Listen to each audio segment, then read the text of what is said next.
Pregnancy is a natural process, so if it's not happening or if it's not sticking, something is missing. After having a family member go through infertility and experiencing a miscarriage myself, I realized how little support and education women have around infertility. I want to change that. I'm Dr. Jane Levesque. I'm a naturopathic doctor and a natural fertility expert. Tune in every Tuesday at 9 a.m. for insightful case studies, expert interviews, and practical tips on how you can optimize fertility naturally. If you've been struggling with infertility, pregnancy loss, women's health issues, or you just want to be proactive and prepare yourself for the next big chapter in your life, this show is for you. Today, I got to sit down with one of my patients, Chantal. When we first met, she had no idea what was going on. She had a hard time conceiving, and turns out she had premature ovarian insufficiency. Today, she's 38 weeks pregnant, and she is joining me to share her story in hopes that it helps you figure out a piece to a puzzle on your fertility journey. I hope you enjoy. Hi, Chantal. Thank you so much for being here today. I'm happy to be here. Thanks for having me. You're almost ready to pop. I am 38 weeks. Yeah.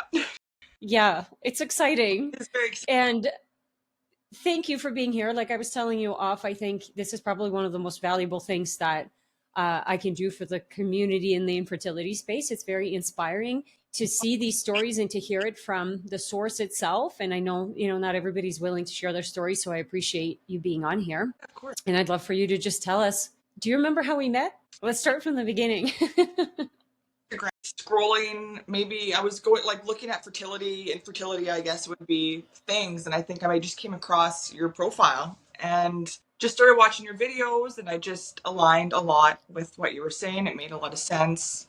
It was things that I haven't heard from my doctor or anyone that was helping me with my fertility, I guess, or my team at the time. So I reached out, not really knowing what to expect, and then we met. Mm-hmm. Yeah, we just did. The rest is history. Yeah, totally. Tell me what was going on for you. Why were you reaching out for other help? So I was reaching out because I had been on the pill for pretty much, I would say at least 15 years. I was 14 when I started. I had been off it. I had my IUD taken out probably about 2 years before, and then we started trying. And I just we weren't getting pregnant. I didn't see anything out of the ordinary. I was getting my period. I had really bad night sweats that I had had for probably 10 years. Normal periods, but nothing out of the ordinary, but it wasn't happening. And so we had tried for about 6 months. Went to the doctor, was told that unless we tried for a year, there's nothing that she could do for us. And so I just felt like we were at a dead end, and I felt like I was a little bit later in life when I started. I was about 34, which now I know is not that late in life, but it felt like that from the information I had. So I felt like I didn't want to waste any time. And so I contacted you, and then we started working together right away. And there was just red flags all over that I would have never found. Learning how to advocate for myself and asking for what I needed from my doctors. And then within, I guess it was probably just over a year of us working together, everything kind of fell into place, and then we got pregnant. So it was really exciting. Yeah. I remember I tell a lot of people, like I'm in the chats quite a bit. I love the Instagram community, and, I have to set my boundaries because I can be in there quite a bit, but you were one of the people that were like, I ran lab work, and then you send me lab work and everything came normal. And I was just like, don't do that. I don't read lab work, unless you're my patient. But of course I just took a look at it because I'm like, I can't help not to look at it because I know that there's probably something in there. And the thing that really stood out to me is that high FSH, which I think no one, and I don't remember if the LH was high with it as well. And I remember it was like your naturopath that ran it, and they said they was normal. And I just remember being like, what? That's not normal. She can't get pregnant with an FSH of 37 or whatever it was, It was really high. And I remember the only feedback I got from that, I didn't realize it was high. I had no idea. I had my numbers, and then all she had prescribed was progesterone. And prescription for that, which I never filled. And I think that's where I was at when I contacted you. And I said, well, first of all, that's outrageous. Gave me a few quick facts, and I was like, okay, within that little quick message, I got more feedback from you from peeking at that. So that's when I knew. I was like, she knows what she's about, and I'm willing to dive in. So let's do it. Tell me how it was different, how my approach was different than what, and like, how did you know this was the right, besides that little tweak? But obviously, we worked together for a while. It's not just a one and done. It's not just a one appointment. So what was different? How did you know that it was going to work? Did you know it was going to work? Did you have doubts? I felt like you definitely knew what you were talking about. You had so much information in such a little bit of time.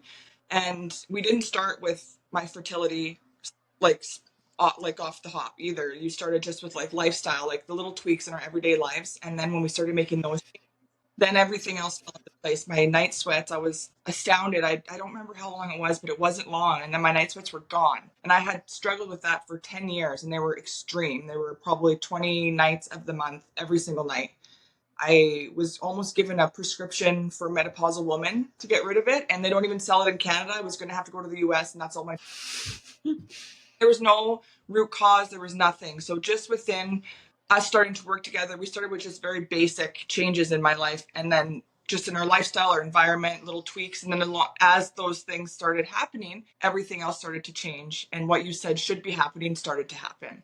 And that's when I knew that you knew what you were doing, and then I trusted you completely. Like it was just easy to trust, for sure. Totally. I mean, I think that the testing is always a big eye opener. Yeah. Well, and the thing is with testing, you actually gave me feedback. I've had testing, and then it goes in, and they're like, "Oh, it's normal," or "Oh, it's a little bit high," or "Give it 3 months, and we'll see where it's at." And I had no direction, no feedback, nothing to go off of. I always had homework, which I appreciated with you, but everything we did made a difference in the bigger picture, just health wise. I loved how, I mean, I think the big shift, I always say, right, like the couple that sits in front of me today is not the same couple that's getting pregnant. And I definitely noticed a big shift in you and your partner as well. And you very much like dragged him on board. You were just like, this is not an option. He's coming on board, whether you like it or not, which sometimes like that, I think that our men don't know how to support us. And so if we just tell them this is it, you're going to show up on appointments and you're going to do what this lady tells you to do. So then I don't have to tell you what to do. It still works, even though it's not necessarily the way that you might thought. Sometimes you're like, but I want you to want to be on the appointments. Totally. I was like, just show up and listen. But then even I was so lucky that my partner, I was the one making the food and changes, but he was so supportive and didn't complain, and he was on board, so we did everything together, which made a big difference. But then For sure. changes too with his sleep and certain things and his weight, and even if he didn't say it off the hop, I knew he was feeling better. He looked better. He knew it was working, and I think that's when he started to trust you more too in the whole process. And then yeah. Yeah, it's one of my patients just the other day. It's like the husbands are. He told his wife, he's like, it's like you're paying her to say these things to me. Hold kind of. on, and then things started to happen, and then he started talking about it, and then things were getting a lot better, and we were both seeing changes just within both of us. Yep, for sure. What the transformation from like who you were to like, there's the physical changes, the cleaning up the environment and doing all the detoxes. Any like, I don't know, aha moments or insights for women in terms of like, what is the mental, emotional transformation that you feel like, who did you become in the process? Right. Yeah. I definitely feel like I can advocate for myself. I was always, I don't know, not taught, but not to ask questions and just take what we're told for what it is. And then that's it. And even if you're not getting answers, and then nothing was happening. And I didn't feel confident enough to be like, no, actually, I want to dig deeper, or I want more labs, or can we look into this more? Now I definitely advocate for myself, which is great. I advocate for Lindsay. I'm going to advocate for my children. I feel way more confident knowing that just because I'm given an answer doesn't mean that that's the end of the road, that I can get another opinion, or I can try someone else, or I can try to get my own testing and work with a naturopath to get my results. But there is different avenues, and I think we're so conditioned just to think that we're told one answer and we have to take it for what it is, and our hands are tied, and it's just like, oh, they know better. Now I know to dig deep and to find and get my own perspectives and information as well, and to get just second and third opinions, and just keep looking for somebody until they start helping you, because I went through 2 naturopaths till I found you, and had I given up, we had to fight a lot. Yeah, like we had to fight a lot through the conventional system. You're in a rural part of Canada, and I remember you had some traumatic experiences to just even help you shift the perspective of like what you're going to be able to get out of them, Yeah, totally. And then actually getting feedback. It's like, okay, now we have the results, but I was never given feedback. It was just, oh, it's normal, or just come back. We'll just check it again later. And then that was it. Or we'll do IVF. Yeah, exactly. Did they give you an option, or did they even say? Not even, because it hadn't been a year yet. So she didn't even look at me.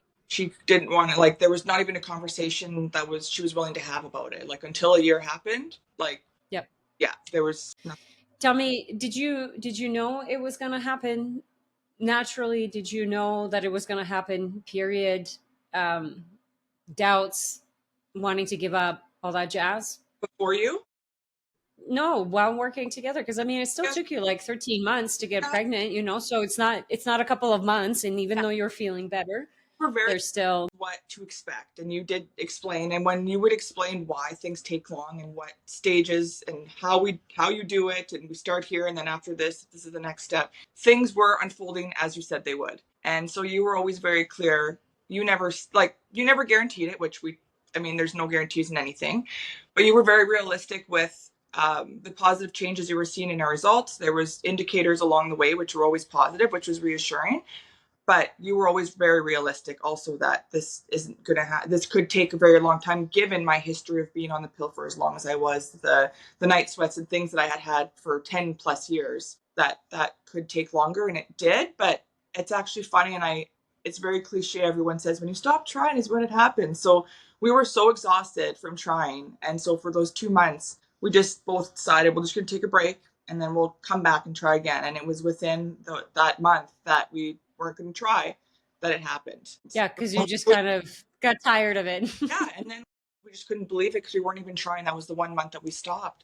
But also a big indicator was I know that I wasn't ovulating, which was found in my results, and you found that within my first testing I had done. You knew Mhm. what it was, and I had never heard of that. I had no idea. And then I knew from learning all the information about ovulation in our bodies and what to look for and what's normal, what's not. I knew when I was ovulating, and I know the exact day that we got pregnant because I had so much insight and just connection with my own body and what was going on and why things were happening. I know the exact day that we conceived, and that's when it happened. So it's pretty crazy. Yeah. Did you internally know that it was always going to work out? I had faith because I knew that the changes we were seeing were positive and we were moving forward consistently for the most part. So there was always positive changes. Yeah, there was hiccups along the way, which I mean, that's to be expected. But the changes, like when my night sweats went away, like for me, I thought I'd have them forever because I had tried so many things. Nobody had any answers. And now they went away, I think, within like 4 or 5 months, maybe 6 months of working with you, not even. And I knew, I'm like, well, if she can do that, like, I said, If she can do miracles are possible. that was like the bane of my existence. Like and my sleeping was so bad. Yeah, just so many. Yeah. My cortisol was really, really high. Lots of inflammation. Yeah, and even just how I deal with stress in my day to day, and how, yeah, all of it, just all makes a difference for sure. Yeah, I mean, it's very neat to see the changes, and sometimes I'll go back, to the recording of like the first time we met versus as we are progressing along, because like your energy shifts, and that's how I know we're digging some deeper stuff, because essentially you're getting rid of the pathogen and you're getting rid of the toxin, and now it's your human cells, that are conversing, and there's more glow to you, and the hormones are now functioning, and neurotransmitters and all that jazz. I do think I was surprised when you told me you had a hard time advocating for yourself, because when we like first met, you were very like Lindsay, you're doing this. And so it was almost a surprise that you had a hard time advocating for yourself in this, I guess, authoritative way, where you didn't feel like you had control, or you didn't listen. Because if I had to pick, like, there's couples that I know are going to make it, and not all of them, but there's couples where I look at them and I can say, like, no, these guys can do it. And usually it's a fire, usually it's a belief, or it's a faith, or it's something that, instead of seeing a hiccup as a hiccup and like, okay, that's it, it's not meant for me, or, seeing it as the end of the road, you're actually just seeing it as a hiccup. Right. Oh, it's okay. Do you think that's something that you were always like that? Or is that something that you developed through the process? Definitely am take charge for sure. Like in my life, like I feel like I can communicate really well. Like I can make it very clear needs and what I'm expecting. Communicating, I'm good. But I think when it came to the doctors, I didn't have enough information, and I just took their word for it.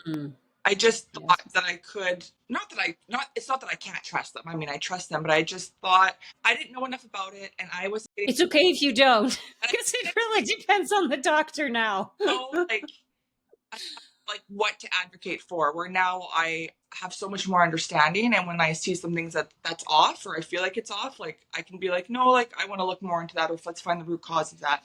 What's causing that? Yeah, so I always, and that's what was so frustrating, is that I do feel that I communicate very clearly what my needs are, what I'm expecting. I'm not scared to ask for what I need. But I wasn't getting that, and I felt like I was at a dead end.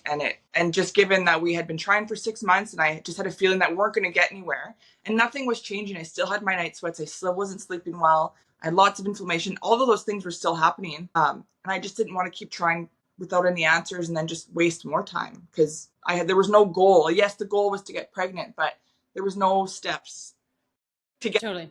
to. It was like, okay, this month or this week, we're going to focus on that. And I'd start seeing the small changes, and I'm like, okay, it's happening. And then it would be like the next step.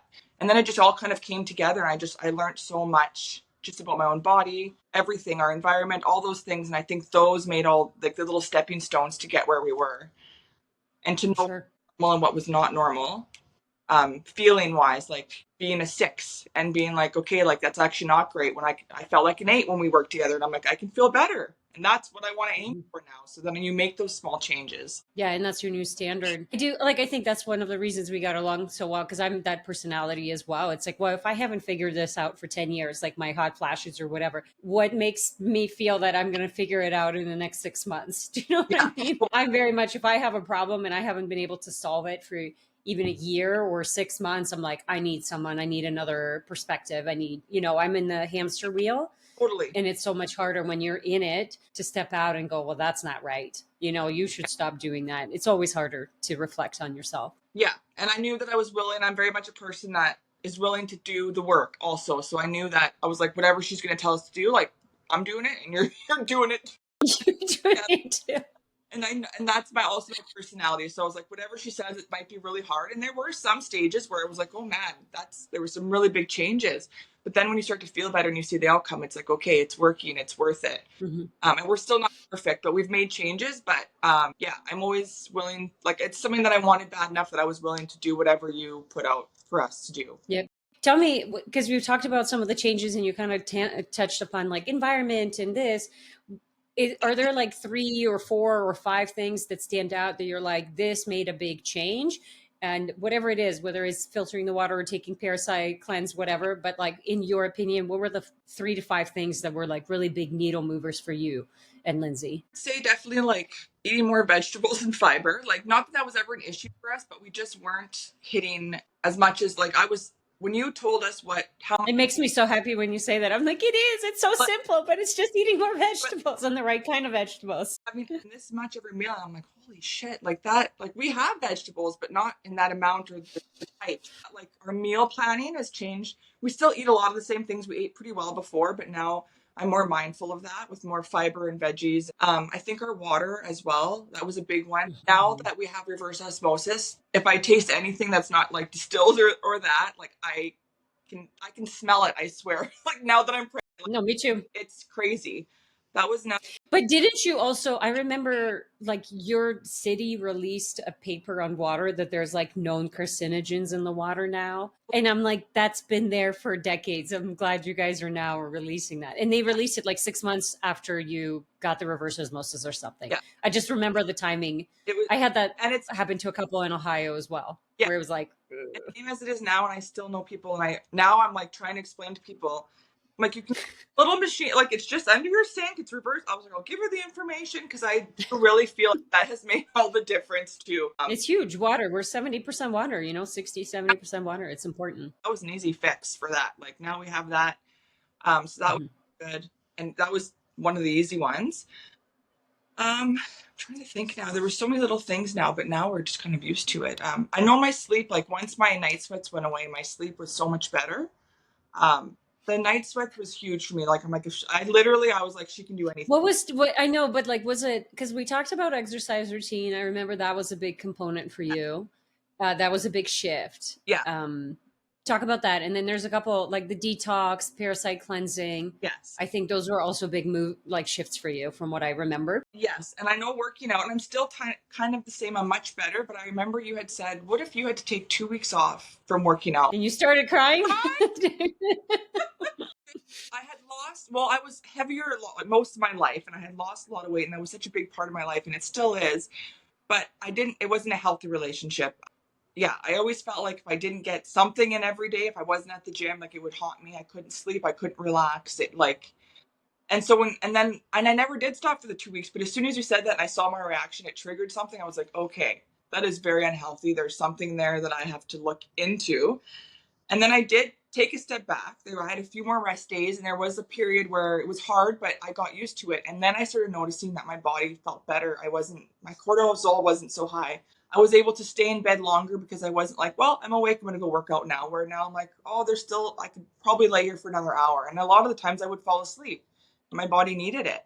So I just knew that when you said that, and then my reaction, that that was not healthy. Like, it could be worse. I said that to you because I was told that, Yeah. 5, 10, whatever, I first started working with my naturopath, and I remember he told me, and I was like, pardon me? I was like, I'll show him I can take a rest. And like after a week of a rest, I was like, what is happening with me? So, yeah. Absolutely. So that was a big eye opener for me because I knew that not that I was obsessed, but when you said that and that was my reaction, it was so extreme. I thought, and then I look back now and I'm like, okay, that was a good indicator. Yeah. That was not a healthy.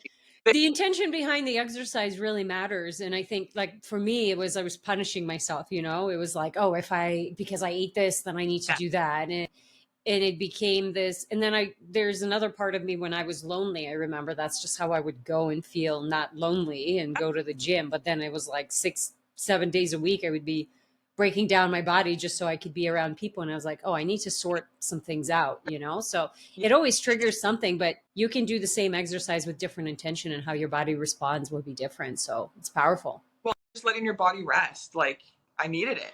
And I do it, like, now that I'm 38 weeks, I definitely rest a lot more, but I'm very aware of it. I hope so. Good. Yes. But I am very aware of it when I'm like feeling tired, where the old me would be like, nope, I gotta go. Like, I'm awake now. I'm gonna go get it in, get it over with. Where now I'm like, okay, do I feel tired? Can I fall back asleep? Probably. And then I usually do. And then either I go shorter, or I don't go, or I do more just walking that day and just make sure that I'm getting my steps in. And I haven't died yet, so that's good. So I saw you lifting some weights while you were pregnant, and that always makes me happy too. Yes. Because I think there's a lot of people who are terrified. Like, I have videos of me when I was pregnant, and it's like, oh my gosh, you should be doing that. And it's like, yeah, I did it before I was pregnant. I'm going to do it during pregnancy. I'm going to do it different and less intense. It's lifting weights is good for you. Totally. And I think in the back of my mind too, that was also not a concern, but I was always like, this life that I have now, that I love the gym and I go every day, is going to look different getting pregnant with the baby. It's not that I stopped, but it was always in the back of my mind. And when you would always say, like, do what feels good. If and when you get pregnant, do all the things. You've been doing it before. And I'm astounded, but like, I've still worked out my entire pregnancy, and the amount of things that I can still do and feel confident and comfortable in my body, and just listening, it blows me away. Like, and I'm just so grateful because I know so many pregnant ladies, and they're like, I wish I could work out. Like, I didn't before, and I wish I would have. You're going to have like the best pregnancy and the best postpartum and birth. And honestly, I don't know if that's what it is, but I think it is a big part that I have felt so good during all this pregnancy. I'm not achy at all. I mean, I get a little tired, and there's pressure, and there's the expected things, but as far as like sore backs and not sleeping well and not getting comfortable and all, I haven't had any of that. And I really do think that just even going to the gym and walking and doing my mobility 3 times a week, I've kept up with that, and I feel good. Huge. I feel like it's all the other stuff you did too before pregnancy. Totally. Do you know what I mean? Like, liver is working well, guts are working well, nutrients are there, the body is not. I think we've normalized a lot of issues in pregnancy that are actually signs of poor function, whether it's liver or gut or nutrient deficiencies, right, or, the system is overburdened because there's so much more that's going on. Yes. Again, the same thing, we just kind of get brushed off. It's part of pregnancy. It's totally normal to be swollen all the time. And it's like, no, it's not. Or be in pain all the time. It's like, no, it's not. Yeah, no, that's not normal. And that you had said early on too, you said, whatever you are out of a 10 before your baby, you're going to be half. And that always stuck with me after you said that. And I always thought, like, that's true. And not only that just all the information that I learned while you're pregnant for the baby, like just that temporary time when they're growing in you, how important it is and how to prepare your body prior. So that was a big motivator too, because it's only temporary right now with the baby, but it's so important to make sure you're getting your nutrients and you're eating well and drinking the water. And and resting and doing all those things. So my perspective really switched for that too. So that was kind of a fire under me too, and a kick in the ass to get all that work done before we got pregnant. And I look back now at 36 when I got pregnant to when I was 26, and I'm way healthier now and way more in control and know what I want and very clear of so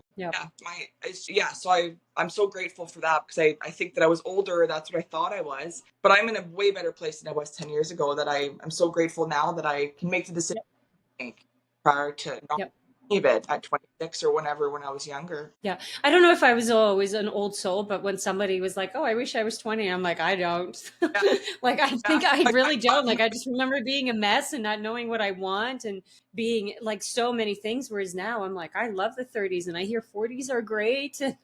We have so many more options and opportunities, but awareness and knowing what you want and making decisions for sure. Talk about the parasite cleansing, because I do think that was a big needle mover for you as well. Well, I love that stuff. So I was that protocol. That was really a good experience. I felt it was a good experience because I felt like because we did a lot of work leading up to that. That's why we did do it right off the hop. That all the work that I had done prior, I felt good. Like, I know a lot of people have done those parasite cleanses, and I know that there's lots of side effects, and everyone's different. But I felt really good. I followed the protocol, and I did pass quite a few parasites, which was cool. And I just felt a lot better after too. Again, until you feel that well or optimal, I guess, when you feel in a better state, you don't realize how low or how not well you were feeling prior until you have a higher standard and do start to feel better. Yep. And it is crazy. Well, even talking, like, a majority of my friends and people in my life all have gut issues. They have, like, so many people in my life, and I don't know what that's like, and I'm so grateful for that, but it's so normalized. Like, people go to eat and they're like, oh, we got to go home right away because I'm gonna have to use the bathroom. Like, and I'm like, that's not normal. Like, that is not normal. Something going on. So it's just funny now that I have learned so much that I can see how normalized low standards are for just almost everything health-wise. And now I can see it a mile away, and I'm just so grateful, because yes, we got pregnant and that was the goal, and I'm grateful for that, but all the other information that we've learned and insight that we've taken out of, like, away from all of this and continue to learn through you is, like, it's amazing. Like, and it's, I'm just so grateful. Thank you. I am, like, it brings so much joy to my heart, because I'm like, that's how I see the world. And now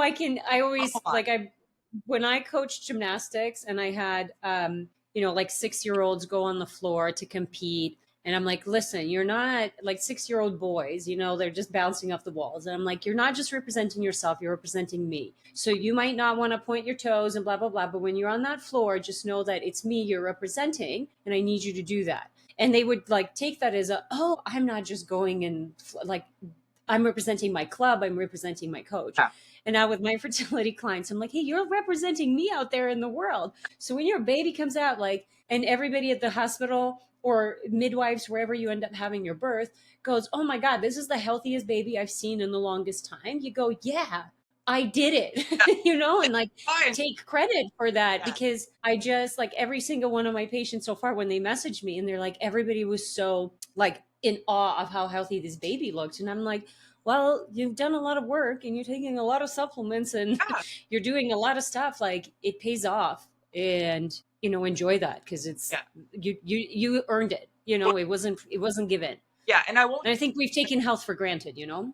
And I won't even say that it was, like, easy, like, work, like, not that you were hard to work with, but we made a lot of changes. Like, it was a lot of work, but I mean, it's been for the better, and I don't regret any of it. But with everything, and just the normalization of so many things now is just, it's very sad to see, because now I can see it and I know the difference. And I mean, people will make the decisions they want. I try to help if people are willing to listen. Sometimes they're not, so it is what it is. But even the knowledge that I've learned, I've just kind of said in passing or in conversations, and I feel like I've taught people things too from learning from you, which is great. That's it. I'll tell someone, and the ripple effect. Totally. And there's always other options. Like, there's so many options that we don't even know exist, just for every healthcare wise, food, like, all the things. You just have to dig and ask and push for more. And it's surprising, if you do the work, that there are different outcomes and avenues. Yeah. It seems silly. Like, when you say it, it seems so logical. Yeah. But I know that, and to me, I think about, like, That's why I share my kids on social media. That's why I love bringing people like yourself on, because it gives, like, this is the norm. And this is a pregnant lady that's glowing Right. and has zero pain and feels great. And she's 38 weeks pregnant and, you know, got pregnant naturally, did all this stuff. And it's not to say there's time and place for IVF and, you know, ART and whatnot, but you being out in the world and people are like, oh, it's possible. Like, I can do that. Yeah, it is. And so it kind of stretches your mind. So then you start asking, because I think a lot of people just don't even know what's possible, or even worse, they don't know what's wrong, because we put trust into this doctor who says everything is fine, but they haven't actually looked at the labs, Yeah. or, you know, looking at the ranges of when that lab was tested. Yep. And so you're trusting somebody blindly. And I think we're just at a point where I don't think that's a good idea. No. You know, maybe that was a good idea 20 years ago, 30 years ago, but now I'm like, take all your blood work, especially with the AI now. You can literally put your lab work into it and be like, tell me what's wrong. Yeah. No, that was another thing too. Like, just hearing you say that too reminds me of my age. I know a lot of people who just think after 35, well, I just don't think it's in the cards for us. It breaks my heart, because it's not that I fully felt that, but I felt like we were running out of time. Totally. Me at 36 versus 26, I'm way healthier now than I was then. And even when I would go to the doctors or go to my appointments or try to get blood work, my age was always brought up almost before they even looked at my lab work. They would say, "Oh, I see you're 35 or 34. Is there a reason you waited so long?" Like, it's always out of time. Like, when I went to that OBGYN, that doctor, whoever it was, and I went for that HSG procedure where they did, the saline. I met him for the first time. He walked into the room, and he's not all of them, but that was just my experience. And I feel bad because I was in such a healthy place when I went in there. So I handled it a lot better had I not been prepared for that. When I walked in, he didn't even introduce himself. He looked at my lab work and he made a comment about my age and how my eggs are probably, the quality has gone down, and why did I wait so long? And he didn't ask my name. He didn't make eye contact with me. And so that broke my heart, because I was in a healthier place where I did cry when I left, but I was able to know that that was a him thing and not a me thing. And that I still knew what I needed to do leaving there, regardless of what he told me. But it was just a stepping stone to get to the next step. But I broke down thinking of the other women who probably go and hear that and then give up because they take his word for it. And they either don't have kids or they stop trying, or they think it's not in the cards for them when there's so many other options. And that's what made me really sad, because the old me that would have went in there, the outcome of me leaving there, I could see how some people would be like, okay, I was told that this is kind of it. I'm out of time and there's no point. So what are my other options? Instead of naturally being able to get pregnant. That's why you're here. Yeah. Honestly, though, that's why, because it's heartbreaking. And there's a part of me that feels like there's a lot of women who don't want to have children anymore. And I do, like, don't get me wrong, I think having kids is not for everyone. But I do think that there's a very large proportion of women now who decide not to have children. And I'm not sure that it's actually their decision. And whether it's because they've been on birth control for 15 or 20 years and the way that their brain has developed has actually changed, and the connection between the ovaries and the brain never happened. Or the level of stress that they have been under, or they went to a doctor that just told them it's never in the cards for you. Because they were, I've had patients who had cancer at a really young age, and they basically said, hey, your chemo is going to wipe out your ovaries and you're going to have to be on an HRT starting at 21. But in reality, there was things that could be done and not for everybody, but what I'm saying is there's so many women are being written off, and some of them I don't think actually realize that it is a decision that they're making in saying, hey, I am going to believe this person, and I'm just going to go ahead and have another dream. And I know I'm a mother, and so it's hard for me to see if there is another way that you could have the gratification that having children gives you. But it's like, there's nothing like it. And I think that I know of. And I think it's a shame that we don't fight for that enough. And I don't blame the women, but I do think our society has been built, and we've created a bit of a mess around, kind of demoralizing. Oh, you're just a stay-at-home mom, or why have kids? Build your career. And then why did you wait so long? Well, because I was building my fucking career. You told me to build my career. And here we are. No, and that's a big part of it too. I completely agree with that. But I also feel like not someone, and I will say also within our first meeting, I felt like you heard me, you saw me, you heard me. I felt that was the first time that I had felt seen and heard by Yeah. anybody. And having you in my team, and then I felt like, well, I have you in my back pocket now, going into these appointments. So I was so confident. What Yeah, did you do? Yeah.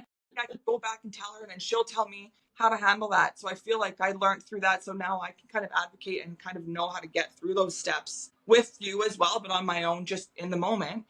So when I felt supported, that made all the difference. I felt way more confident going in, and then getting to know, and then being like, well, can you, like, I would push more, or Maybe he's the quack. totally.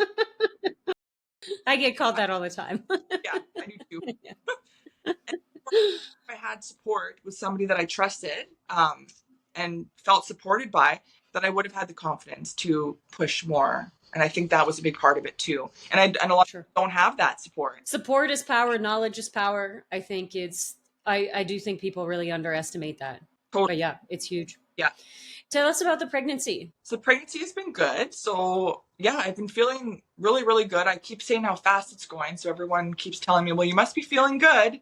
Because if it's going quickly, especially at 38 weeks, which it's just flying by, good. I just feel so grateful. I just so happy to be pregnant. I didn't realize how bad, we both actually didn't realize how bad we wanted it till it wasn't happening. And then we started crying, and then both of us, like, we really knew that we were going to do whatever, we were going to try whatever we could. And this wasn't the way, then there was other ways, but we were going to give us a solid chance, which we did. And then it happened when we just took a little break. But it was everything up to that I made that possible. Because had I not known that I wasn't ovulated, I would probably still be trying it with no answers. Yep, for sure.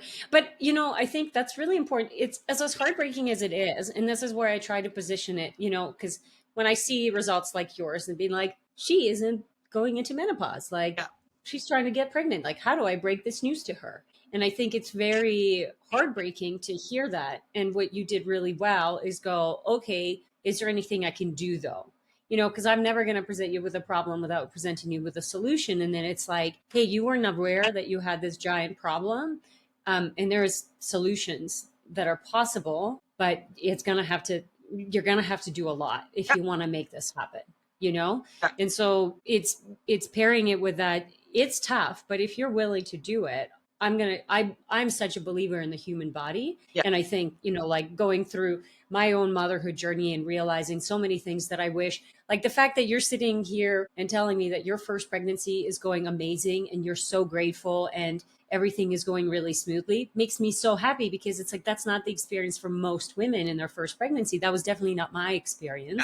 And that is why I stepped into the fertility space, because it was like, what the hell? Why didn't anybody tell me that this is going to be the hardest thing my body ever does? Like, I wouldn't have been so nonchalant about, let's just get pregnant and my body will do it, because that was the assumption. Well, my grandma did it and my mom did it.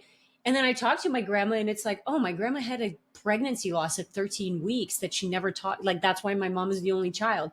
And then I talked to my mom. She's like, oh yeah, I had a miscarriage. I'm like, so turns out it's been bad for a while, but nobody's talking about it. I felt like I just thought you got pregnant, 9 months, you do your body knows what to do. The rules, then you have the baby, and then you But it's funny you say that. Well, even second pregnancies, third pregnancies, there's quite a few people that are they're all different, but it's every single one.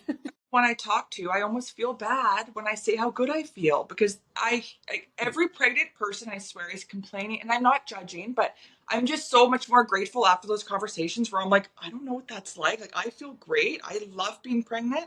I feel like I could be pregnant forever. Maybe not forever, but I'm loving it. The experience, I'm just so grateful. I'm just in awe of what our bodies do and how good I feel and what I'm able to continue to do. And every time I talk to someone, they're always like, oh, and they're even like 2-3 months away. I just want this baby out of me. I'm so tired. I'm sore. And it's all the things. And everyone's experience is different. But when I walk away, I'm that much more grateful. And I'm just so happy that I don't. Show them your supplement bill. Yeah. Well, but if you want the results, you just have to do the work. And that's what it is. Yes. 100%. Yeah. Well, I think sometimes this is where you know, when I say like show them the supplement bill or show them your grocery bill, or Yeah. like come live with me for a week so you could see the things that I do. So then when people say, oh my God, you feel so amazing, you're so lucky. And it's like, there's no luck, like no luck involved. It's actually very strategic. I know exactly what I'm doing. There's intentional, like this is how the body works. This is what it needs. There's testing, there's supplements, there's food, there's lifestyle. And so to me, I'm like, it's fantastic that you're grateful. And I would just really soak that in because you deserve it. You worked so hard for it. Say that I'm so lucky. I always try to say I'm so grateful because there is a difference. Because I completely agree. I don't think that it is luck. I think it's what I've done and what I'm doing. And I am grateful. So I always try to use that word because I'm just so happy and grateful and blessed and excited. All the things. Hashtag blessed, you know. Tell me, are you ready for the baby to come? Yes. So we did buy a house like a week ago. That's amazing. And I'm actually at the end of this month, like I'm slowly actually moving my spa into the house to be working from home as well.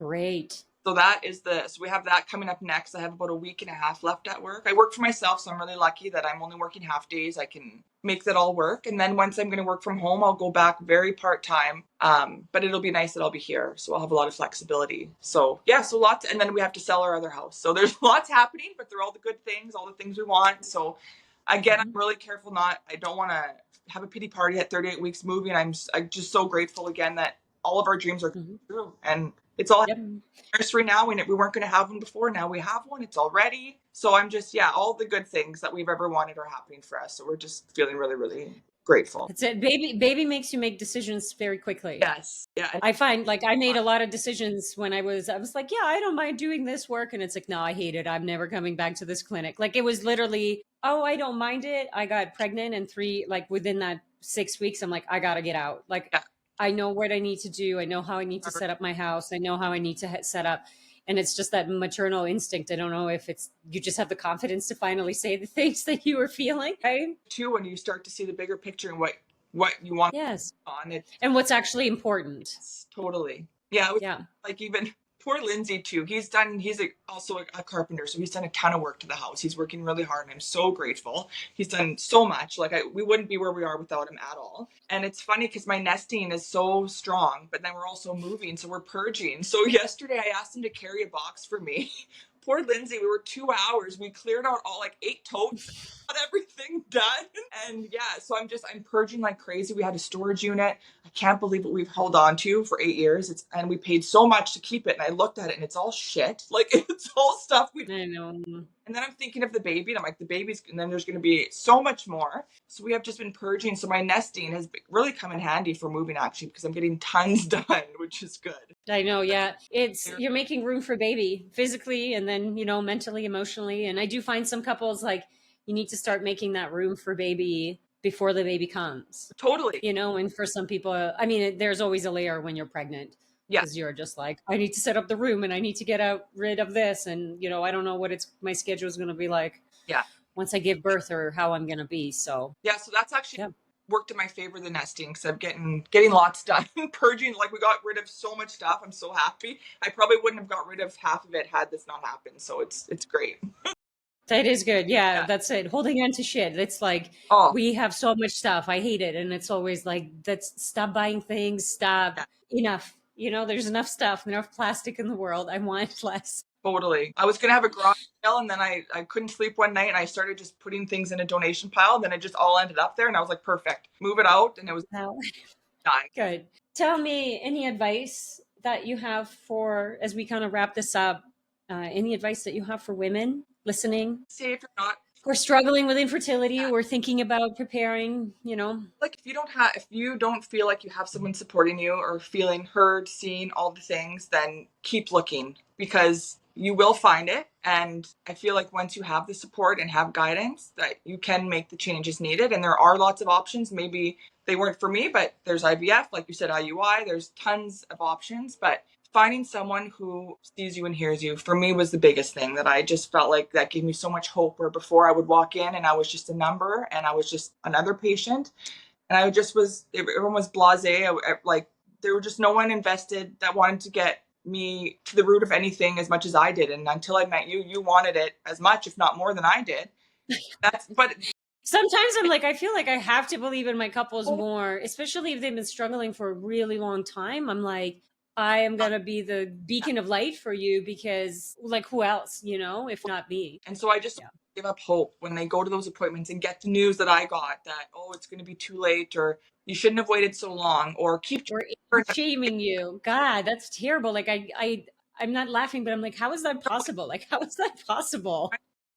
was that even, and I'm not the only one, and that's the sad part is I know he probably treats all his patients like that. And you're not even that old is what I'm saying. Yeah. Like 34, 35. Okay, 40 you're walking in. That's a 5 years difference. Okay. But 34, on my age, and that's he didn't even introduce himself. Oh, 35. I would think I was 35 at that time, or 36.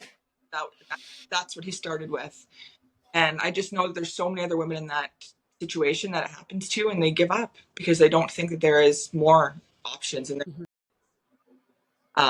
yeah, which just breaks my heart because, like you said, being a mother, I know I want it so bad, and every mom I talk to says the same thing. They're like, it's just a love and that you just didn't even know was possible. You have all this love, you don't even know what to do with it. Like and until you experience it, you can talk about it all day, but until it happens, and it makes me sad that some don't think that that's in the cards for them. And they just, not that they give up, they just don't, they feel helpless. They don't feel like there is hope for them. So to kind of protect themselves, they're probably like, okay, then it's just not in the cards, and they'll focus on something else and try to make that the thing that makes them happy. And a lot of the times it's not, or they're looking for happiness in other places when maybe if they would have tried 2 or 3 months with a practitioner like you or a naturopath and did some testing, that they'd be in a completely different situation. Sure.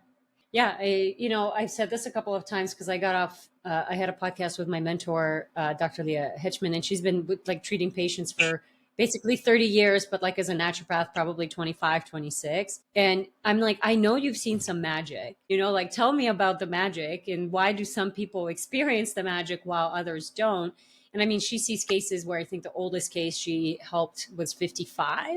I can't remember if it was like a donor egg or not. It was definitely, I think it was a donor egg, but 49 natural. And I'm just like, God, that's crazy. Like let's stretch some minds because here you are as a 35-year-old being told that, sorry, you have no chance. And then there's a 49-year-old conceiving naturally, healthy baby, healthy mom, everything went really smoothly because you don't just drop her as soon as she gets pregnant. You actually watch that pregnancy. And she, in her ways that she talks, is just like, well, it just depends if the person believes in magic or not. I'm like, God, yeah, that's amazing. I've seen babies with 45-year-olds having babies that are the healthiest babies you've ever seen because they themselves are healthy.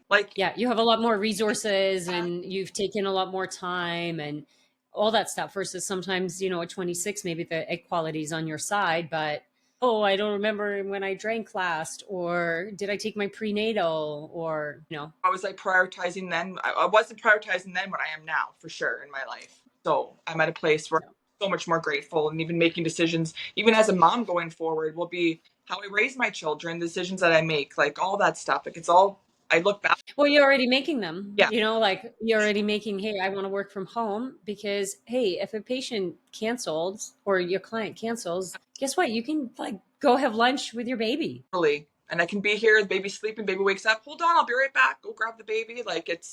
It's going to be a lot. Yeah, there's a lot of pros and cons, and I've done it, but you usually still need some help because you can't completely focus, but it's, oh my God, I could breastfeed instead of pump in between my calls, and I can still get that skin to skin contact. And because, I love running my business, and I couldn't envision myself just being at home with the baby. And so it's like, how do I make this work for myself? That's fair to me. That's fair to the baby, that, and there's no right answer there. Yeah, being available for their wait times and stuff, and being around more, and you make your own decisions. So it's great. Yep. Thank you, Chantal, for being here. Cool. The ripple effect is amazing. I honestly, like I said, when I get feedback, when I get some of these podcasts out, it's always like, this was so inspiring. This was so helpful because nobody can tell your story better than you. And I think just everything that you shared has been really valuable. And I thank you for being on here. And I'm so proud of you. And I'm so grateful that, you trusted me and you believed, because it's like, I presented your case at ECO. I don't know if I told you that. Cool. And when I'm like, here's the couple and they're pregnant and everyone always claps. And I'm like, that's weird because I don't think of oh, I accomplished it. I'm like, yeah, clap for them. They did it. They did it, and I'm really grateful when couples, let me take them on this journey, because it is a tough one. No, but I appreciate you. Thank you. Because without you, I know for a fact we wouldn't be pregnant, and we'd be looking at a whole different outcome. We wouldn't be in this house. I wouldn't be nesting. I wouldn't be Next. but Yeah. and I continue to learn from you. I'll follow you, come on the calls once in a while. I actually haven't been on calls, which is great because everything's been going well. Everything is good. Yeah. If everything's going good, we don't want to hear from you. More valuable. We can't thank you enough, because without you, we wouldn't. I know for a fact we wouldn't be here. Thank you. That means the world. Well, Thanks, Chantal. thank you so much. You'll have to send me pictures of your baby though when the baby's here. Okay. Absolutely. Okay. And my placenta. I'll send that. And please, I do want to see Okay, that, good. because one of my patients that I worked with, it's like we got her pregnant really quickly the first time because she was just missing a few things. And that placenta was like almost dry. And then the second time, because she was like already struggling and she just wanted to get pregnant. And the second time we did the prep work, we did all the detoxing, we did that. And when the placenta came out, she was in shock because she was just like, I didn't realize how bad her other placenta looked in comparison because of this. It's a big, beautiful organ and was just pumping full of blood. And she was like, I should have encapsulated that. Like, she didn't even think about it because last time it wasn't as good. So I do appreciate a good placenta picture. So lady of mine, the appointment is made, so I'm going to be taking that also. You should. But, That's it. You're taking so many good stuff. You have to. Also, I'll send you two, one of the placenta and then one of the baby. Or together. Please. Yes. Next to each other. Yeah.